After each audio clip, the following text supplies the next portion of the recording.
آج کل اسلام دشمن عناصر واٹس ایپ فیس بک کا بھرپور استعمال کر رہے ہیں مسلم امہ کو لڑانے کے لیے۔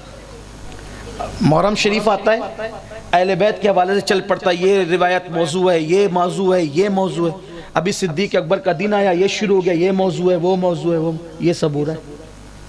کیا اہل سنت میں اس سے پہلے کبھی ایسا دیکھا تھا؟ ہم سنیوں کے یہاں تو یہ مزاج تھا۔ امام اہل سنت سیدی اعلیٰ حضرت نے موضوع روایات کے حوالے سے پورا رسالہ لکھا، بلکہ ایک رسالے میں بحث کرتے ہوئے، گفتگو کرتے ہوئے فرمایا کہ اس کے لیے کم و بیش انہوں نے 17 یا 27 شرطیں رکھی ہے کسی روایت کو موضوع کہنے کے لیے۔ ایک مسئلے میں نعمت الکبریٰ کی ایک روایت کے بارے میں کہ سیدنا صدیق اکبر نے فرمایا کہ جس نے میلاد کے لیے 1 درہم خرچ کیا وہ ابوبکر صدیق کے ساتھ جنت میں جائے گا۔ اس کے متعلق تاج الشریعہ علامہ اختر رضا خان نظری صاحب سے پوچھا گیا کہ یہ روایت موضوع ہے، تو آپ نے فرمایا کہ اتنے بڑے بزرگ ابن حجر نے لکھا ہے، اتنے بڑے بزرگ کی بات کو موضوع کہنے کی میں اپنے اندر ہمت نہیں پاتا۔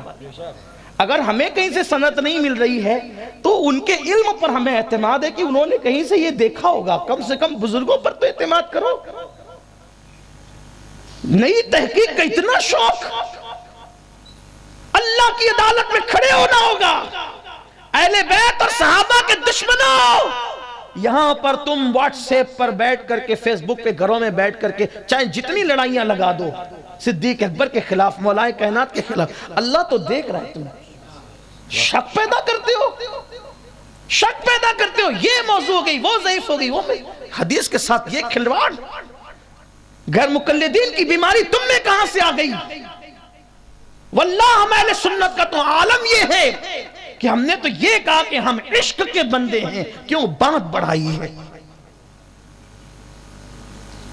ہمارے بزرگوں نے، بلکہ علامہ ازہری صاحب نے یہاں تک کہا کہ محدثین کا حدیث لینے کا ایک اپنا انداز ہے اور صوفیہ کا حدیث لینے کا ایک اپنا انداز۔ صوفیہ کشف سے بھی حدیث لیتے ہیں، صوفیہ کشف سے بھی احادیث لیتے ہیں، بلکہ صوفیہ کا حال یہ ہے کہ وہ تو ڈائریکٹ حضور سے بھی پوچھتے ہیں صلی اللہ علیہ وآلہ وسلم۔ جانتے ایک بزرگ تھے جو نابینا تھے، ایک بزرگ تھے جو نابینا تھے، بڑے بڑے علماء ان کے پاس آتے تھے حدیث کی تصحیح کرانے کے لیے، حدیث کو چیک کرانے کے لیے۔ وہ کوئی حدیث پڑھتا تھا، وہ کہتے تھے یہ حدیث صحیح ہے، کہتے تھے یہ حدیث حضور کی نہیں ہے۔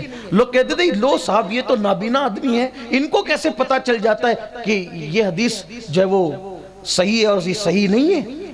تو ان سے لوگوں نے پوچھا تو انہوں نے فرمایا کہ ادھر آؤ۔ انہوں نے اپنے قریب بلایا اور اپنی چادر اس کے سر پہ ڈالی، فرمایا دیکھ۔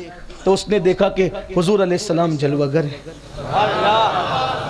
اور حدیث پڑھی جا رہی ہے، تو جب حضور کے لبوں پہ مسکراہٹ آتی ہے تو وہ کہتے ہیں یہ حضور کی حدیث ہے، اور حضور علیہ السلام کے لبوں پر مسکراہٹ نہیں بلکہ ناراضگی کے آثار ظاہر ہوتے ہیں، کہتے ہیں یہ حضور کی حدیث نہیں ہے۔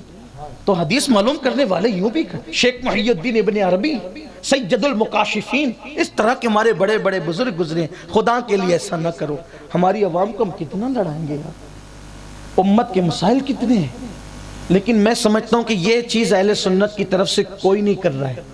یہ واٹس ایپ پر سنی نما بیٹھ کر کے رافضی اور ناصبیوں کا یہ پلان ہے کہ ہم اپنے بزرگوں کے حوالے سے مشکوک ہو جائیں، لیکن واللہ ہمیں تو صدیق اکبر کے مسلک پہ رہنا ہے۔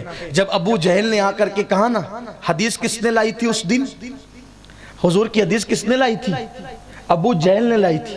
اللہ کے کہہ رہا تھا ابو بکر یہ بتاؤ کہ اگر کوئی یہ کہے کہ میں رات کے تھوڑے سے حصے میں مکے سے بیت المقدس گیا اور واپس آیا، زنجیر بھی رہی تھی، بستر بھی گرم تھا، کیا وہ سچ کہتا ہے؟ صدیق اکبر نے کیا کہا؟ لیکن یہ کہتا کون ہے؟ یہ کہتا کون ہے؟ اگر وہ تمہارے یار تمہارے دوست کہتے ہیں، فرمایا یہ چھوٹی بات ہے، اس سے بڑی بھی کہیں گے تو ماننے کے لیے تیار ہے۔ تو اگر حضور کے فضائل، صحابہ کے فضائل، اہل بیت کے فضائل جو حدیث صحیح سے نہیں ٹکراتے، قرآن کی آیتوں سے نہیں ٹکراتے، اجماع امت سے نہیں ٹکراتے، اگر ہمارے درمیان آ جائیں جو ہمیں معلوم نہیں ہے اور وہ ٹکرا نہیں رہے اجماعی عقائد سے، تو ہم کہیں چھوٹی بات ہے، اس سے بڑی بول، ہم اس سے بڑی ماننے کے لیے تیار ہیں۔ یہ ہمارا مزاج ہونا چاہیے، لیکن اب حالات بدلتے جا رہے ہیں۔